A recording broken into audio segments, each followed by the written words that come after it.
حضرت سعد بن ابی وقاص رضی اللہ تعالیٰ عنہ کا ایک قول ہے، اور درجنوں بیسیوں سینکڑوں باتوں اور کتابوں کا نچوڑ ہے۔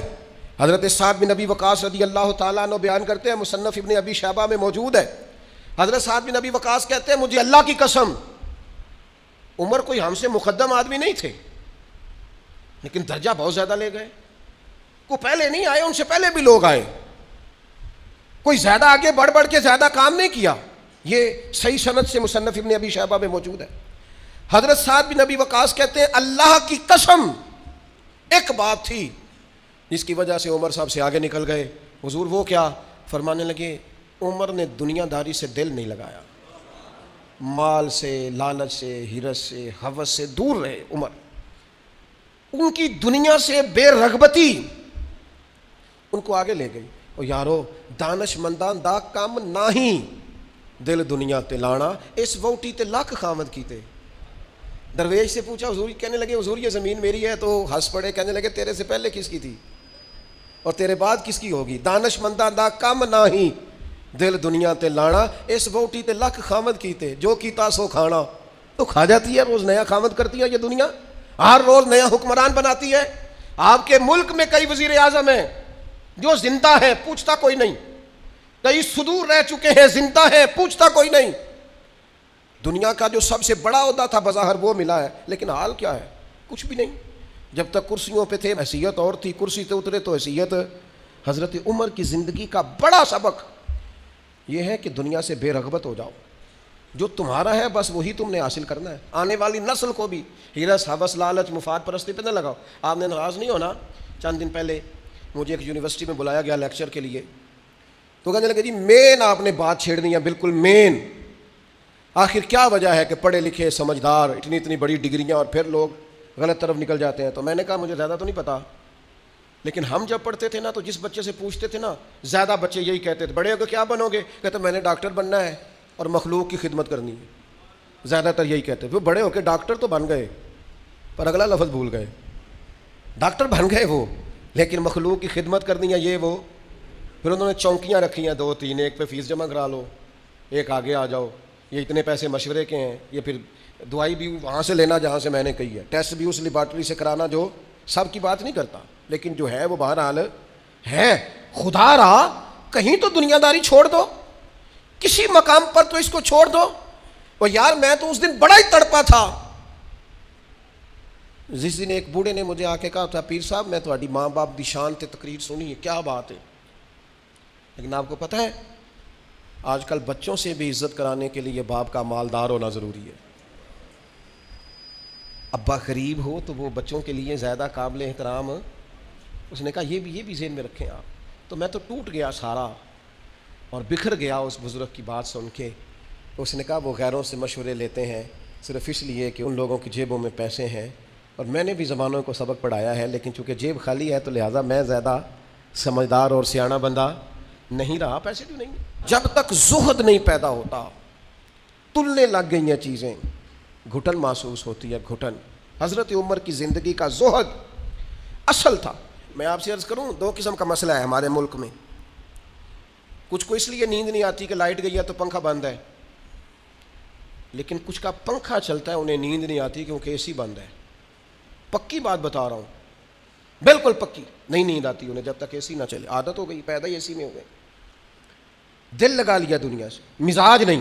بھائی جب تک آپ کی طبیعت میں زہد پیدا نہیں ہوتا، اچھا یہ جو غریبی امیری ہوتی ہے نا، یہ بھی احساس سے وابستہ ہوتی ہے۔ آپ کا ذہن بن جائے نا کہ کوئی یار کی سوچے گا تو پھر آپ گئے کام سے، اور اگر سادے کپڑوں میں آپ خوش ہیں نا تو انشاءاللہ کوئی کچھ بھی نہیں سوچے گا۔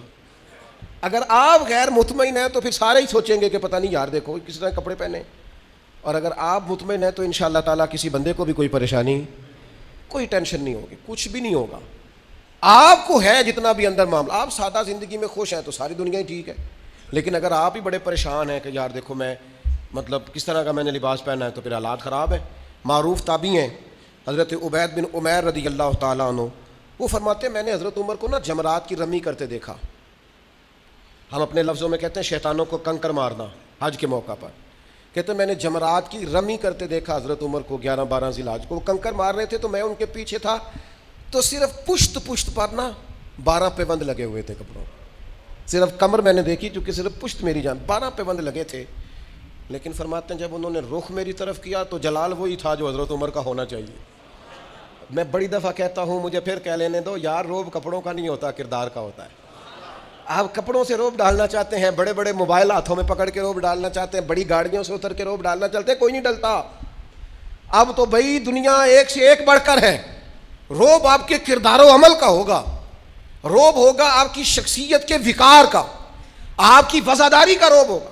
حضرت عمر رضی اللہ تعالیٰ عنہ کی زندگی میں جو زہد تھا، اچھا انہوں نے بہت سارے گورنروں کو پکڑا، کہا تو ریشم کا لباس پہنتا ہے یا تو نے مال بنا لیا ہے، چلا ادھر. اور جب بھی کسی کو گورنر بناتے تھے پہلے لسٹ بناتے تھے اس کے پاس کیا کیا ہے، اور وہ لسٹ اپنے پاس رکھ لیتے تھے. 6 مہینے سال میں اگر اس کے مال میں اضافہ ہوتا تو فارغ کر دیتے. لیکن کوئی بندہ انگلی بھلا کیوں نہیں اٹھاتا تھا؟ یہ بھی سمجھیں، کوئی انگلی اس لیے نہیں اٹھاتا تھا کہ پتہ تھا کہ اگر ہمیں ڈانٹتے ہیں نا تو گھر اپنے بھی کوئی چیز نہیں لے کے جاتے. آپ غور فرمائیے گا میری بات پر، اور ہمیشہ اس بات کو یاد رکھیے گا، یہ جو ہمارا اعزاز ہے، یہ جو ہماری طبیعت ہے کہ ہمیں پروٹوکول سسٹم چاہیے، اور یہ بہت ساری جگہوں پہ ہے. کبھی کبھی اس سے دل بڑا اکتا جاتا ہے، پریشانی ہوتی ہے کہ یار کوئی تو بندہ اس سے باہر ہو. یہ ابھی حج کا سیزن آیا تھا، میرا ذاتی تبصرہ اس پر یہ ہے کہ کم از کم حج سے تو VIP سسٹم ختم کریں. آپ 15 لاکھ میں بھی بندہ حج کرنے جا رہا ہے اور 42 لاکھ میں بھی بندہ حج کرنے جا رہا ہے. آپ کو یہ اوپن چیزیں مل جائیں گی کہ کچھ لوگوں کو مینا میں جگہ ملتی ہے قبر کے مطابق لیٹنے کی، اتنی سی جگہ. میں رات کو جب اٹھ کے سائڈ چینج کرتا تھا نا تو میں بیٹھتا پہلے اٹھ کے تو پھر میں سائڈ چینج کرتا تھا مینا. اور اسی مینا میں آپ نے لوگوں کو AC والے بڑے بڑے خیمے بھی دیے ہوئے ہیں اور بڑی بڑی کشادہ جگہ بھی دی ہے. آپ وہاں سے VIP سسٹم مجھے ایک دفعہ ایک صاحب کہنے لگے، پیر صاحب میں نے 50 لاکھ کے قریب کا پیکج بنایا، ہر چیز زبردست. میں نے کہا خانہ کعبہ آ جائے گا کمرے کے اندر چل کے جو کمرے آپ دیں گے؟ کہنے لگا نہیں. تو میں نے کہا جب طواف کرتے وقت کوئی VIP نہیں، ایک ہی صف میں کھڑے ہو گئے محمود و ایاز، نہ کوئی بندہ رہا نہ کوئی بندہ نواز، بندہ ہو صاحب و محتاج و غنی ایک ہوئے، تیری سرکار میں پہنچے تو سبھی ایک. وہ کم از کم کہیں تو اس کلچر سے باہر آ جاؤ. کلچر بن گیا ہے، وہاں کیٹاگری ہیں، پوچھتے ہیں آپ نے A میں جانا ہے، B میں جانا ہے، C میں جانا ہے. آپ کو سادے لفظوں میں کہتے ہیں جنہ گوڑ پاؤ گے اتنا میٹھا ہو، جتنے پیسے خرچیں گے اتنی آپ کو VIP ہوٹل ملے گا، VIP سواری ملے گی، وہاں سسٹم ملے گا. کم از کم کسی جگہ تو مسلمان چھوڑ دیں. صحابہ فرماتے ہیں جناب عمر جب حج کرنے گئے اور امیر المومنین گئے اور امیر وقت اس وقت خطبہ حج دیتے تھے، نمازیں پڑھاتے تھے، فرماتے ہیں کوئی کسی قسم کا پروٹوکول نہیں تھا. جہاں گرمی زیادہ ہوتی تھی ویسے درخت کے نیچے آرام کرتے تھے، جہاں گرمی زیادہ ہوتی تھی وہاں حضرت عمر اپنی چادر اتارتے تھے، درخت کی ٹہنیوں پہ ڈال لیتے تھے، چھاؤں ذرا گھنی ہو جاتی اس کے نیچے آرام کر لیتے تھے. اگر کہیں جگہ پتھریلی ہو جاتی تو وہ زمین پر چادر بچھا لیتے اور وہیں آرام کرتے.